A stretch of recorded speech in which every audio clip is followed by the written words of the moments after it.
सभी लोग अपने दोनों हाथों को जोड़ेंगे, दोनों नेत्रों को बंद कर लेंगे। प्रभु परमात्मा के ध्यान के लिए स्वयं को पूर्ण रूप में तैयार कर लेंगे। ओंकार का मंगलमय नाम पहले हम करेंगे, पश्चात आप सभी लोग।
त्रैलोकी पूज्य विश्वाराध्य पंच परमेष्ठी भगवान की देवादिदेव 1008 चिंतामणि श्री पार्श्वनाथ भगवान की देवादिदेव अहिंसा के उद्घोषक वर्तमान शीर्षासन नायक भगवान महावीर स्वामी की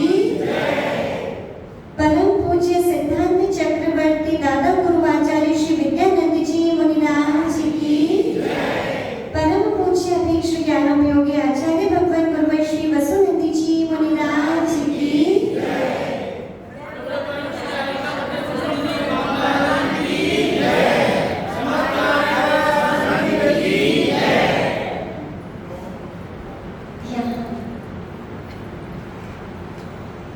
श्री पार्श्वनाथ भगवान के पादमूल में उपस्थित नवीन उमंग, नवीन उल्लास और नवीन जिज्ञासा के साथ उपस्थित देव शास्त्र गुरु के प्रति समर्पित आप सभी धर्म स्नेही सच्श्रद्धालु पुण्यात्मा महानुभाव, यूं तो प्रत्येक दिवस पर्व के रूप में तब परिणत होता है जब सुबह सुबह वेदरागी जिनेंद्र देव के दर्शन होते हैं। यूं तो वह अपने आप उत्सव बन जाता है जब जिनेंद्र भगवान की वाणी श्रवण करने का अवसर प्राप्त होता है। किंतु आज का दिन तो वास्तव में और भी विशेष है, क्योंकि आज के दिन भी पर्व है। पर्व को किस प्रकार मनाए या नहीं मनाए बात अलग है, किंतु आज का पर्व बड़ा महत्वपूर्ण पर्व है जिसे हम जानते हैं किस नाम से, वीर शासन जयंती। और इसमें ऐसा अद्भुत क्या है, क्या आप लोग जानते हैं? आज श्रावण वदी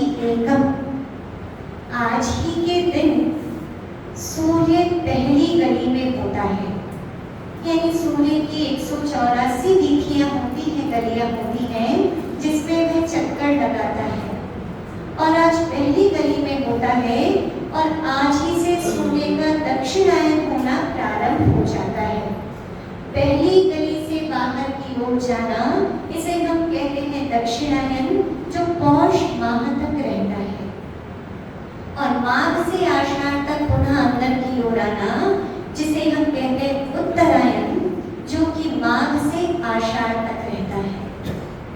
महानुभाव, हमारे यहाँ दो प्रकार से गणितीय गणना की जा सकती है, एक सौर वर्ष और एक चांद्र वर्ष।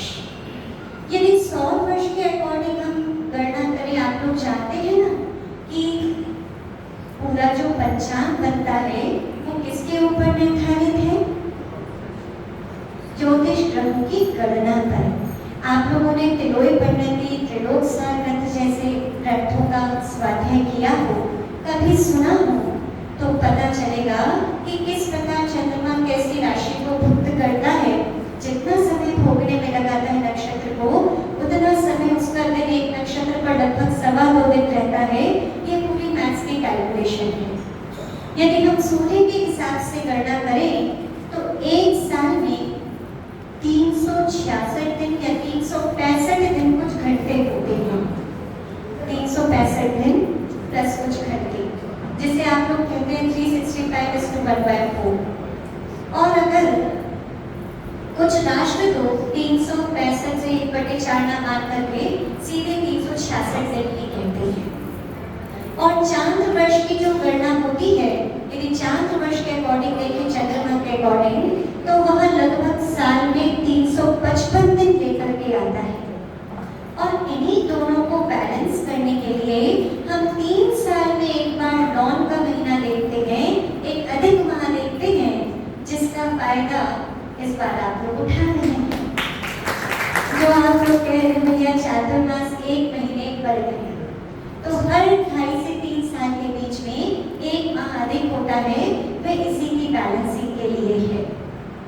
श्रीधर आचार्य का एक जातक तिलक नामक ग्रंथ भी, जम्बूदीप परिणति नामक ग्रंथ भी इन सब चीजों के लिए बड़ा महत्वपूर्ण है। महानुभाव, पहले संवत्सरी शपणक हुआ करते थे, वह ज्योतिष ग्रहों को देख करके ये ज्ञात कर लिया करते थे इस गणना से कि इस बार कहाँ अकाल पड़ेगा, कहाँ बाढ़ आएगी, कहाँ भूकंप आएगा, कहाँ किस तरह का प्राकृतिक प्रकोप होगा। और पहले सब देख लिया, और जो दिशा निराबाद होती थी वहीं पर संघ को आज्ञा देते थे कि इस जगह पर जाकर के आप लोग अपनी साधना वृद्धि कीजिए, इस जगह पर जाकर के चातुर्मास आदि कीजिए। पूज्य गुरुदेव भी आकाश में कई बार दिखाते हैं, जो आचार्य श्री के माध्यम से ज्ञात हुआ।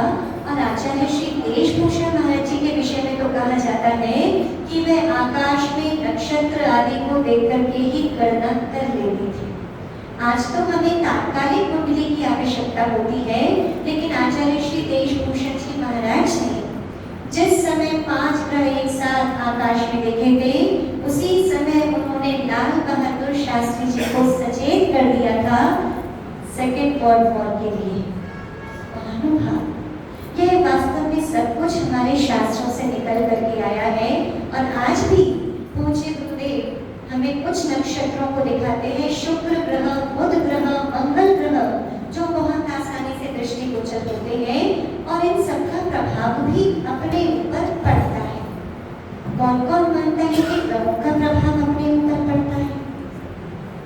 सब मानते हैं। तो क्या ग्रह सबके लिए अलग अलग इफेक्ट देते हैं? वो कैसे पता चलाते हैं कि अगर शनि ग्रह है, बोले इनके लिए बुरा है, इनको तो रंग बनाएगा और इनको राजा, ये कैसे पता चलता है? तो देखिए, और कुछ लोग तो कहते हैं माता जी कर्म सिद्धांत कहाँ चला जाएगा? कर्म सिद्धांत भी कहीं नहीं जाता, और पार्शियल वो ग्रह भी नहीं होते। तो क्या होता है? माना एक गोल राउंड में कॉलोनी है, पार्क बना हुआ है, बीच में सड़क है और चारों ओर घर बने हुए हैं। चारों तरफ घर बने हैं गोल शेप में ही, और हर घर पर अलग अलग for pink, purple, blue, white, green, brown, सब पे अलग अलग है। अब एक गाड़ी वहां से निकलती है जिसकी ब्लू लाइट है, यानी नीली बत्ती वाली गाड़ी वहां से निकली। रात्रि का समय था, जब गाड़ी वहां से निकली तो वह लाइट भी चेंज नहीं हो रही जो गाड़ी पर लगी है, और वो घर भी चेंज नहीं हो रहे जिन पर जो पेंट है वो वैसा ही है। लेकिन जिस जिस घर के आगे से गाड़ी निकलती जा रही है, हर घर पर उस कलर का इफेक्ट अलग अलग पड़ रहा है। ब्लू कलर के घर पे पड़ा तो उस समय वो व्हाइट सा दिखने लगा, रेड पर पड़ा, पिंक पर पड़ा तो सब पर अलग अलग इफेक्ट दिख रहा है।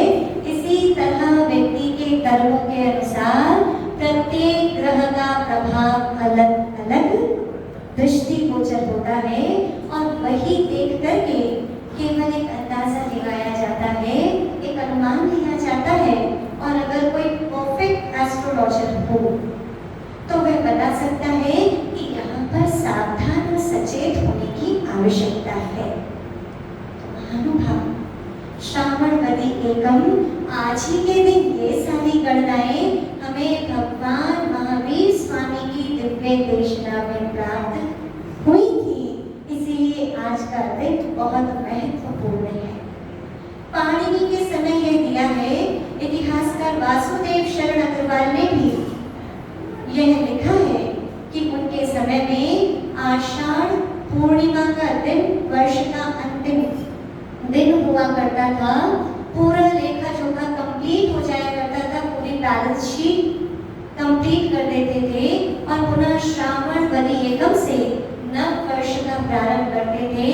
नवयुग का प्रारंभ यहाँ से होता है, और पुनः यहीं से नवीन वर्ष को शुरू करते हुए नवीन हिसाब किताब शुरू होता था।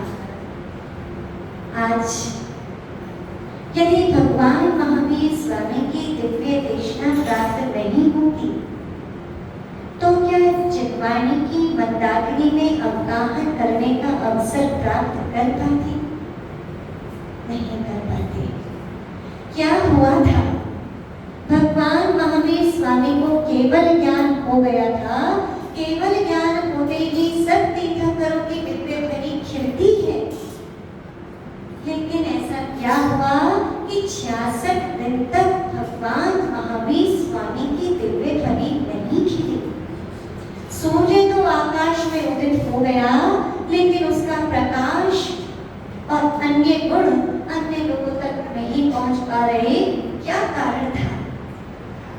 जब भगवान महावीर स्वामी को केवल ज्ञान हुआ, 2 दिन, 4 दिन, 10 दिन, 20 दिन, 40 दिन, 50 दिन दिव्य ध्वनि भगवान की खिल नहीं रही थी। यदि भगवान की दिव्य ध्वनि ना खिले तो मोक्ष का उपदेश कहाँ से प्राप्त होगा? मोक्ष मार्ग कहाँ से प्राप्त होगा? द्रव्य, गुण, पर्याय, तत्व, अस्तित्व, जो शब्द आज आप लोग सुनते हैं, उन सबका ज्ञान कहाँ से प्राप्त होता है? यही चिंता उस समय सौधर मित्र को खाई चली जा रही थी। इतना समय हो गया, भगवान की दिव्य ध्वनि नहीं खिल रही।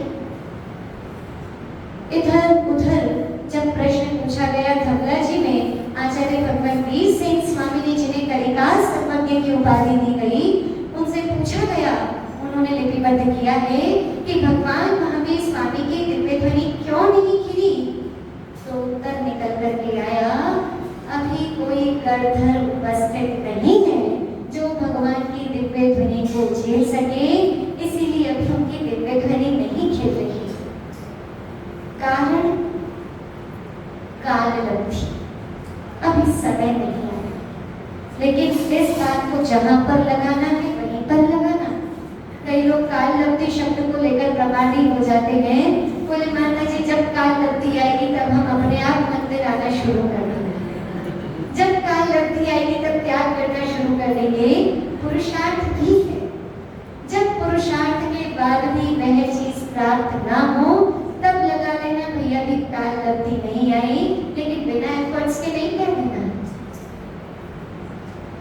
उस समय सौधर मित्र बड़ा परेशान था। उसी नगर में 3 भाई थे, इंद्रभूति, अग्निभूति और वायुभूति। संभवतः आपने बड़े ही अच्छे ढंग से पूज्य गुरुदेव से गौतम स्वामी चरित्र को सुना। यहाँ भी कभी शाम को सुनाएंगे, लेकिन अभी तो इतना ही देखते हैं। ब्राह्मण कुल में जन्म लेने वाले स्थंडल्य के पुत्र इंद्रभूति सबसे बड़े थे और उनकी प्रसिद्धि दूर दूर तक थी। बड़ी दूर दूर तक उनकी प्रसिद्धि थी, क्योंकि बड़ा प्रकांड विद्वान थे, ब्राह्मण थे। क्या क्रियाकांड था! इतने शिष्य, जिस समय जिस व्यक्ति का कुछ पुण्य भी हो और कुछ उसकी प्रसिद्धि बढ़ रही हो, तो उसके फॉलोअर्स भी बढ़ जाते हैं। तो उनके फॉलोअर्स भी बहुत थे, बहुत सारे शिष्य थे, 500 से अधिक शिष्य। तीनों भाइयों के इतने सारे शिष्य, 500 500 500। इंद्रभूति गौतम, इंद्रभूति की वह प्रसिद्धि सबों फैली हुई थी। इधर सौधर्मेंद्र महाराज ने अपने अवधि ज्ञान से याद कर लिया कि आखिरकार भगवान का मुख्य गर्दन कौन होगा। अब आप लोग कहेंगे, माता जी पहले क्यों नहीं सोचा? जैसे आप लोग कहते हैं ना, किसी डॉक्टर की महीने भर दवाई ले ली, 2 महीने ले ली और 2-4 महीने बाद डॉक्टर चेंज किया, इतनी सी दवाई काम कर गई और फिर हम कहते हैं पहले बुद्धि काम नहीं करी। तो पहले बुद्धि कैसे काम करती? कैसे मन में ये सारे विचार आते? तो उन्होंने विचार कर लिए, बोले अच्छा ये बनेंगे, अब क्या करना है? तो उसी समय वे सौधर्मेंद्र महाराज एक ब्राह्मण का वेश बनाते हैं, माथे पर तिलक लगाते हैं, लंबी सी चोटी रखते हैं, धोती और कुर्ते का सा वेश डालते हैं, यहाँ पर अंगोछा सा डालते हैं, हाथ में लाठी लेकर के, और बड़े तेज चेहरे पर दिख रहा था और चलना शुरू कर देते हैं। पहुंच जाते हैं इंद्रभूति गौतम के, इंद्रभूति के आश्रम में। बहुत बड़ा आश्रम था, गेट पर ही रोक दिया। वहां पर जो लोग खड़े हुए थे बोले कहाँ जाना है? बोले हमें इंद्रभूति महाराज से मिलना है। बोले हमारे महाराज से, हमारे गुरु से तुम कैसे मिल सकते हो? उनसे मिलना इतना आसान नहीं है। बोले मेरी थोड़ी सी मुलाकात करा दो, मैं देश देश में घूम करके आया हूँ, मेरे को अपने शंका का समाधान कहीं नहीं मिला, किंतु मुझे विश्वास है कि मुझे अपनी शंका का समाधान इनके पास मिलेगा, क्योंकि ये बड़े प्रकांड विद्वान है, बुद्धिमान है। बोले अच्छा ऐसी बात है। उन लोगों ने भी सोचा, जब उन्होंने भी सामने जिद की, तो वे जो द्वारपाल खड़े हुए थे वे गए इंद्रभूति के पास अंदर। बोले गुरुदेव ऐसे एक ब्राह्मण आया है और कह रहा है उसकी कुछ शंका है, दूर दूर तक देशों में भी कोई उसका समाधान नहीं कर पाया। बोले ठीक है भेजो। वे फिर अपनी लाठी टेकते हुए किसके वेश में आए थे? ब्राह्मण के वेश में। कौन? सौधर्मेंद्र। वे लाठी टेकते हुए पहुंच गए इंद्रभूति के सामने और उनके सामने जाकर के कहने लगे कि मुझे आपसे एक छोटा सा प्रश्न पूछना है। बोले प्रश्न पूछने की जरूरत यहाँ तक कैसे है? बोले दरअसल मेरे गुरु ने मुझे एक पाठ पढ़ाया था और उस पाठ का मतलब मैं जरा सा भूल गया और अपने गुरु से अब पूछ नहीं सकता। अब आप इतने प्रकांड विद्वान हैं, मैंने देश भर में देखा, हर देशों में जाकर के देखा, मुझे सबने आप ही का नाम बताया। अब सुनकर के प्रशंसा सुनकर के तो सब में फुलावट आती ही है। तो उनमें भी आई इंद्रभूति ब्राह्मण में भी। बोले बताओ क्या शंका है? बोले ठीक है। और सौधर्मेंद्र महाराज को ब्राह्मण ने वह श्लोक पढ़ दिया, नवपद सहितम जीवशक्ताय लेश्यम इत्यादि पूरा श्लोक पढ़ते चले गए। अब वह सामने बैठे हुए थे इंद्रभूति महाराज। उन्होंने जब सुना, बोले त्रैकाल्य? बोले 2 काल तो होते हैं, एक भूतकाल है, एक भविष्य काल है, ये तीसरा काल कहाँ से आ गया? द्रव्य षट्कम, 6 द्रव्य कहाँ से आते हैं? त्रैकाल्य द्रव्य षट्कम नवपद सहितम। बोले नवपद किसके होते हैं? चतुष्पद है, 2 पद है, षट अष्टापद है और ये नवपद क्या है? षटकाय लेशक क्या चीज है? समझ नहीं आया। अब समझ नहीं आया, जब व्यक्ति के अंदर अहंकार होता है तो वो ये नहीं कहेगा समझ नहीं आया। तो इंद्रभूति ब्राह्मण में अहंकार भरा हुआ था। वे देखते हैं, बोले अच्छा चलो तुम्हारे गुरु कौन है उन्हीं को बताऊंगा, पता नहीं क्या पढ़ाते हैं, इसका अर्थ मैं उन्हीं को बताऊंगा, ले चलो। ले चल सकते हो?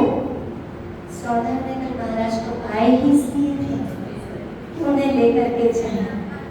हाँ चलो चलो, आप मेरे गुरु को बताना।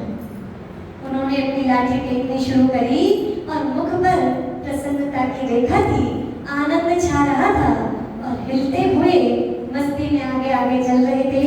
पीछे इंद्रभूति ब्राह्मण महाराज चल रहे थे, दोनों भाई भी पीछे पीछे आए, उनके सारे शिष्य भी 500 सब भाइयों के सब पीछे पीछे आ गए। बोले हम भी तो देखें। और गए, जाते जाते दूर से देखा भगवान का समम शरण, तो ऐसा लगा था जैसे रतों का किसी ने पहाड़ ही इकट्ठा करके रख दिया। उसको देख करके कहने लगे, उस ब्राह्मण से पूछा, उस सौदागर महाराज से पूछने लगे, बोले ये क्या है? बोले ये तो मेरे गुरु की धर्म सभा है। यह धर्म सभा ही इतनी बड़ी है, उनके गुरु कैसे होंगे? वे चलने लगे आश्चर्य के साथ। फिर भी कोई बात नहीं, 20,000 सीढ़ियां अंतर मुहूर्त में पार कर ली और पहुंच गए धूली साल कोट में। जैसे ही प्रवेश किया निकले, सबसे पहले सामने मानस स्तंभ के दर्शन किए। भगवान की ऊंचाई से 12 गुना ऊंचा वह मानस स्तंभ, जिसको देख करके मान ऐसे पिघल गया जैसे सूर्य की तीव्र ताप से क्षण भर में नवनीत पिघल जाता है, क्षण भर में वह बर्फ पिघल जाती है।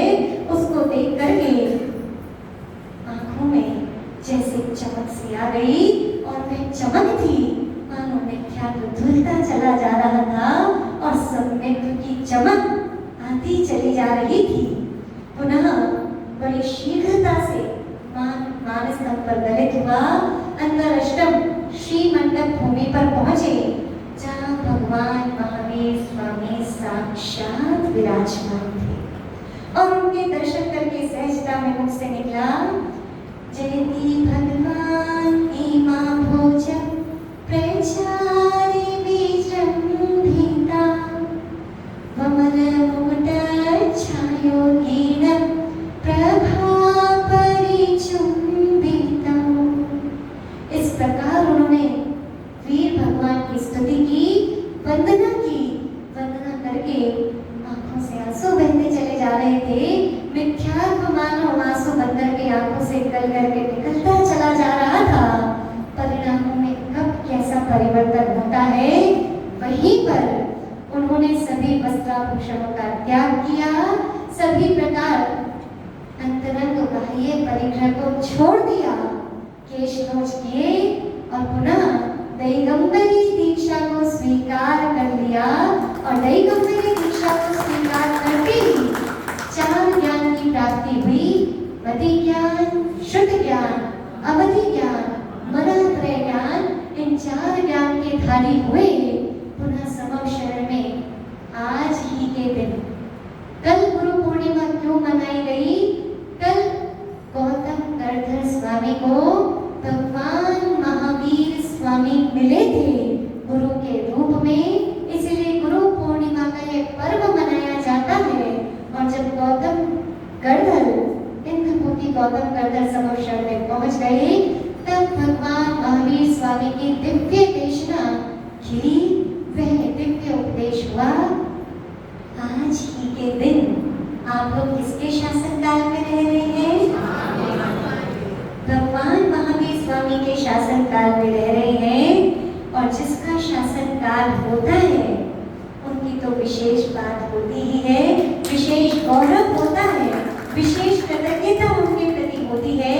भगवान महावीर स्वामी का वह संदेश, जिसे हम कहते हैं अहिंसा का संदेश, जियो और जीने दो का संदेश, आज विश्व के कोने कोने तक प्रसारित है।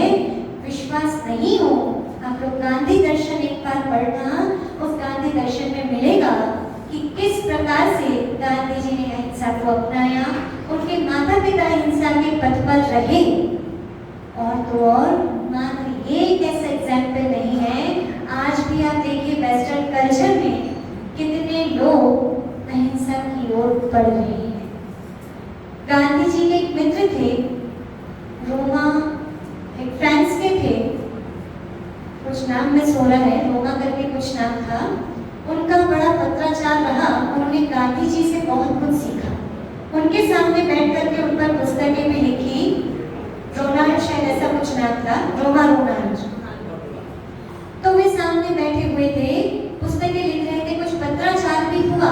कुछ लोगों ने गांधी जी को बहुत भड़काया, बोले गांधी जी आप सब शांति मांगती छोड़ो, कहाँ पड़े हो? बोले उठाओ अस्त्र शस्त्र और करवाओ भारत को स्वतंत्र। गांधी जी ने हर पत्र का केवल एक जवाब दिया, बोले मैं मर जाऊंगा लेकिन अपनी अहिंसा को नहीं छोड़ूंगा, और देखना अहिंसा के बल पर इस देश को स्वतंत्र करा करके रहूंगा।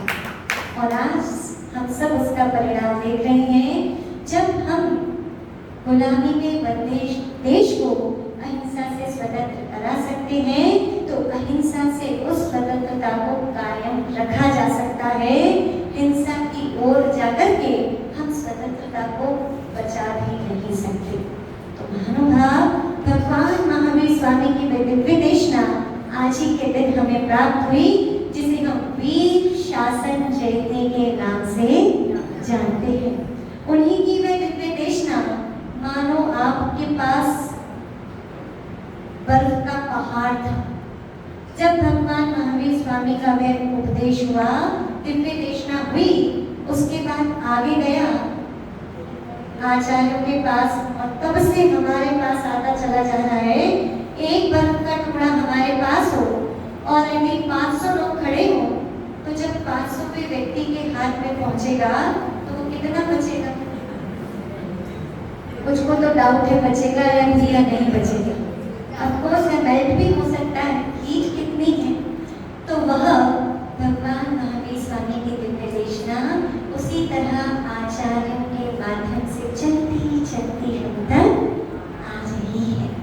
कितनी बार जिन धन पर उत्सर्ग गया, 6 महीने तक लगातार। जानते हैं क्या हुआ था?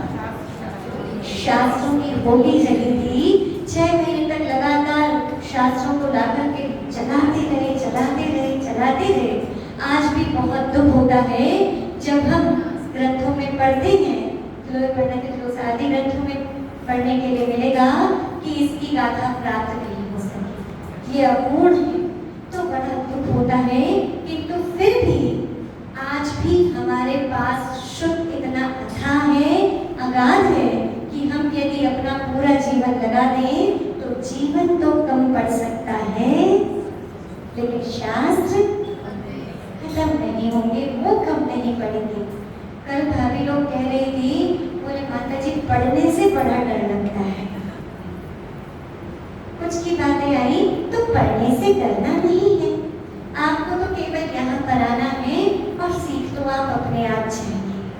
जैसे एक बच्चा कहता है स्कूल जाने से बहुत डर लगता है, लेकिन फिर भी आप क्या करते हो? पक्का जबरदस्ती भेजते हैं। तो बस वही आपको करना है। वैसे भी आप मोटियों पर पढ़ेंगे ना, तो उस पर लिखा होता है कुंत कुंतामनाएं बलात्कार गढ़े। तो बलात्कार मतलब एक जबरदस्ती होता है। तो जब अपनी गढ़ी ही बनी है तो जबरदस्ती घर से निकल कर के आए, जबरदस्ती बेटे बच्चे बहुओं को भेजें, और जब वो यहाँ पर आकर के बैठेंगे, जैसे आप बच्चों को प्ले स्कूल में भेजते हैं, क्यों भेजते हैं? बैठना सीख जाएंगे, घर से निकलना सीख जाएंगे। तो ऐसे ही जब यहाँ पर आएंगे तो धीमे धीमे, जैसे सपोरा होता है, कोरा होता है, सपोरा जानते हैं मिट्टी का जो कटोरा टाइप होता है, वो जब कोरा होता है उसमें पानी की एक बूंद जाती है, सोट, कुछ भी नहीं दिखती। दूसरी बूंद सोट, तीसरी सोट, हो सकता है कई बूंदें तो दिखे नहीं, फिर कुछ बूंदों के बाद गीलापन रहता है, नमी रहती है, लेकिन पानी फिर भी नहीं आता। इसी तरह धर्म का अमृत भी एक एक बूंद करके अंदर जाएगा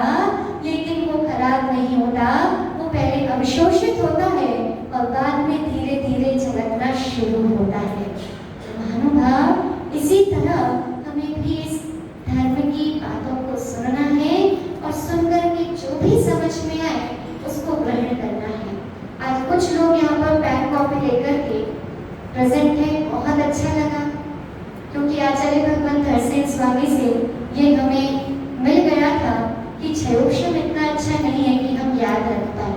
तो जो भी सुने उसे जरूर नोट करें, क्योंकि हो सकता है इन चीज़ों का रेपिटेशन कब मिले या नहीं मिले। वैसे कुछ लोग तो वर्तमान तकनीकी का उपयोग कर रहे हैं, जो टेक्नोलॉजी, कोई वीडियो, कोई ऑडियो सब चल रहा है, बट स्टिल कुछ भी हो अगर अपने हाथ से लिखेंगे तो दैट इज द बेस्ट, क्योंकि वो आपको लर्न भी जल्दी होता है। तो महानुभाव ये भी शासन जयंती भगवान महावीर स्वामी के वे दिव्य कृष्णा जो हम तक आई और हम तक आई है, तो हम सबका कर्तव्य है कि उन जिनेंद्र भगवान की वाणी को हम भी सुने। आचार्य भगवान पद्मनंदी स्वामी ने कहा है, तत्प्रति प्रीति चित्तेन येन वार्ताभिः श्रुता निश्चितं स भवेत् भव्यो भावि निर्वाण भाजनम्। भव्य कौन है? जो व्यक्ति मोक्ष प्राप्त करेगा या जिसमें सम्यक दर्शन प्राप्त करने की पात्रता है, वो हर व्यक्ति भव्य है। आज नहीं तो कालांतर में करेगा, और अभव्य कभी मोक्ष कभी नहीं जाएगा। अनंत काल बाद चला जाए नहीं जाएगा, अगर अनंत काल बाद भी जाएगा तो भव्य ही जाएगा, अभव्य नहीं जा सकता। यह बात किसी व्यक्ति ने सुन ली प्रवचन सभा में और बड़ा घबराया, भागा भागा आचार्य श्री के पास पहुंचा, पीछे बैठा हुआ था, आंखों में आंसू निकल आए, बोले आचार्य श्री मुझे मोक्ष तो होगा ना, मैं भव्य तो हूं ना।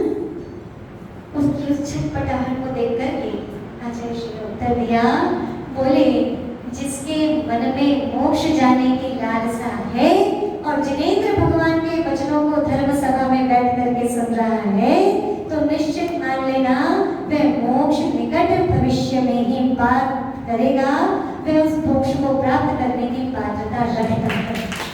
यही बात आचार्य पद्मनंदी स्वामी ने कही कि जो व्यक्ति बड़े ही प्रीति पूर्वक, कैसे बड़े ही मन से जिनेंद्र भगवान के वचनों को सुनता है, आनंद आता है, सुन सुन करके रोते खड़े होते बड़ा आनंद आता है, ऐसा व्यक्ति निकट भविष्य में मोक्ष प्राप्त अवश्य करेगा, वह अवश्य ही भव्य है। भव्य की पहचान बहुत बताई है, शिखर जी की यात्रा कर ले वो भव्य है, और भी चीजें बताई, समक्षण का ध्यान कर ले वो भव्य है। भानुभाव किंतु आप यहाँ धर्म सभा में बैठ करके प्रीति पूर्वक यदि जिनेंद्र भगवान के वचनों को सुन पा रहे हैं, तो आप सभी निकट भव्य हैं और निकट भविष्य में मोक्ष प्राप्त करने की पात्रता से युक्त हैं। और यह बात भी सही है कि जब समूह रूप में आप लोग धर्म करते हैं, दिव्य देशना सुनते हैं, तभी तो समक्षण में भीड़ लगती है। क्यों लगती है? जो साधुओं की धर्म सभा में आ सकता है, वही तीर्थंकरों की धर्म सभा में पहुंच सकता है, और जो साधुओं की प्रवचन सभा में, धर्म सभा में नहीं आ सकता, तीर्थंकरों के समक्षण में पहुंच जाए, इसको नहीं कहा जा सकता। महानुभाव आज भी शासन जयंती के दिन पुनः पुनः भगवान महावीर स्वामी के चरणों में नमोस्तु निवेदित करते हैं कि हे भगवान, आपकी दिव्य देशना हमें प्राप्त हुई, और आज पंचम काल में उसी सरस्वती के, उन्हीं माँ जगवाणी का आश्रय लेकर के, उन्हीं को गुरुओं के माध्यम से जान करके हम मोक्ष पथ को देख पा रहे हैं, उस पर चल पा रहे हैं, या उस पर चलने की भावना भा रही है कि हे भगवान, हम भी कब अणुमति हो, हम भी कब पक्का भा रहे हैं ना, या सोचा ही नहीं। कुछ लोग भा रहे हैं और कुछ लोग अब भाएंगे, अब भाएंगे कि हे भगवान, हमारे परिणाम भी ऐसे हो कि हम भी संसार से अब छोड़ करके मोक्ष की ओर कैसे बढ़ा जाता है, इसको सीखें और पुरुषार्थरत हो। आज के लिए इतना ही। बोले परम पूज्य आचार्य भगवान गुरुवर श्री वसुनंदी जी महाराज की जय। और एक चीज और, आप लोग बोलते हैं